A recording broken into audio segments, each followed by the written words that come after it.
Nabuhay kami ulit. Punta kami sa Omongri, Global Crusade.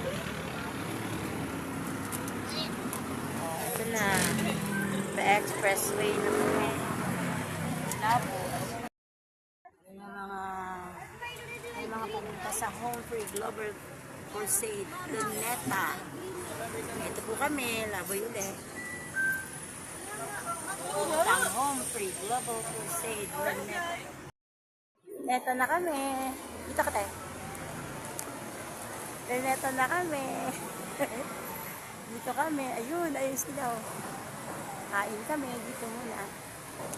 Doon ang gawain. Doon sa side. Dito kami.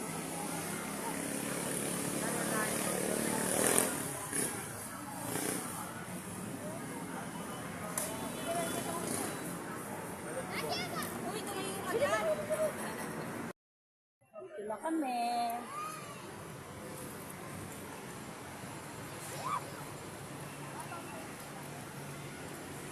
Dito kami sa Luneta. Attend kami ng Home Free Global Crusade.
Ate, pwede mo mag-bis mo? Magbibis ako. Bakit? Marahil merong ilaw sa iyong tahanan, subalit ikaw ay nasa spiritual na kadiliman. Because of technology, we have more connectivity, but no harmony in our relationships. We have more connectivity in the internet. We have more connectivity in our Wi-Fi. But just as our Wi-Fi connection is strong, but our relationship in our homes is not. What is your question today? Do you have a question to God tonight? Do you have any question? Meron ka bang katanungan sa gabi ito sa Diyos? Rodolfo, ang kanyang katanungan ay ito, mapapatawad pa ba ako ng Diyos?